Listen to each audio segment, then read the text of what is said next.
അപ്പം ലക്ഷ്മിയുടെ തനിച്ചുള്ള ഗ്രൂപ്പ്സ് ഉണ്ട്. അപ്പോൾ ആ ഗ്രൂപ്പിലൊക്കെ ഒരു മെസ്സേജ് ചോദിച്ചു കഴിഞ്ഞാൽ ലക്ഷ്മി അതിന് എമൗണ്ട് ചോദിക്കും എന്നുള്ളത് ലക്ഷ്മി അറിയുന്ന ആൾക്കാർക്ക് മനസ്സിലാവും അതൊരു കള്ളത്തരാണെന്ന്. കാരണം ഒരിക്കലും ലക്ഷ്മി അത് ചെയ്യില്ല. ആൻഡ് എന്താ പറയുക, എനിക്ക് പേഴ്സണലി അറിയാം, ഞാൻ ഈ ഒരു കാര്യത്തിൽ കുറച്ചൊരു മടിച്ചിയാണ്. കാരണം ഷൂട്ടിൻ്റെ ഇടയിൽ ഒരു ചെറിയ ഗ്യാപ്പ് കിട്ടിക്കഴിഞ്ഞാലൊന്നും ഞാൻ ഇങ്ങനെ വീഡിയോ അയക്കാനും അതുപോലെ ഫോട്ടോസും അപ്പപ്പോൾ എല്ലാ ഡ്രസ്സിലുള്ള ഫോട്ടോസൊക്കെ എടുത്തിട്ട് ഫാൻസിന് അയക്കുന്ന കാര്യത്തിലൊക്കെ ഞാൻ പേഴ്സണലി മടിയുള്ള ഒരാളാണ്. പക്ഷേ ചിന്നു എനിക്കറിയാം, ടമാർപ്പടാറിൻ്റെ ഫ്ലോറിൽ വെച്ചിട്ടാണെങ്കിലും ഓരോരോ ചെറിയ ചെറിയ ഗ്യാപ്പ് കിട്ടുമ്പോഴും ഫാൻസിന് വേണ്ടിയിട്ടുള്ള വീഡിയോസ്, അവർക്ക് വേണ്ടിയിട്ടുള്ള ഫോട്ടോസ്, അല്ലെങ്കിൽ അവർക്ക് വേണ്ടിയിട്ടുള്ള വിഷസ്, പല ആൾക്കാരും വിഷസ് ചോദിക്കുന്ന ഒക്കെ ലക്ഷ്മി ഫ്ലോറിൽ ഇരുന്നിട്ടാണെങ്കിലും മേക്കപ്പ് റൂമിൽ ഇരുന്നിട്ടാണെങ്കിലും ഒക്കെ ചെയ്യുന്നത് ഞാൻ കണ്ടിട്ടുണ്ട്.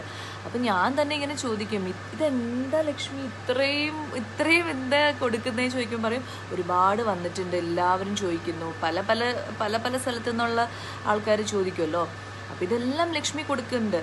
അപ്പം ഞാൻ പേഴ്സണലി അതിൽ മടിയുള്ള ആളായതുകൊണ്ട് എനിക്കങ്ങനെ ചെറിയൊരു ഗ്യാപ്പ് കിട്ടി. ഇപ്പം തന്നെ ഈ വീഡിയോ ജിജോ എത്ര ദിവസം പറഞ്ഞിട്ടാണ് അറിയോ, ഞാൻ ഇന്ന് കംപ്ലീറ്റ് ആയിട്ട് ഫ്രീ ആയിട്ട് എൻ്റെ വീട്ടിൽ ഇരിക്കുന്ന ദിവസമാണിത്. വീട്ടിൽ ഇപ്പം എണീറ്റ് കുളിച്ചൊക്കെ വന്ന സമയത്താണ് ഞാനിത് ചെയ്യണത്.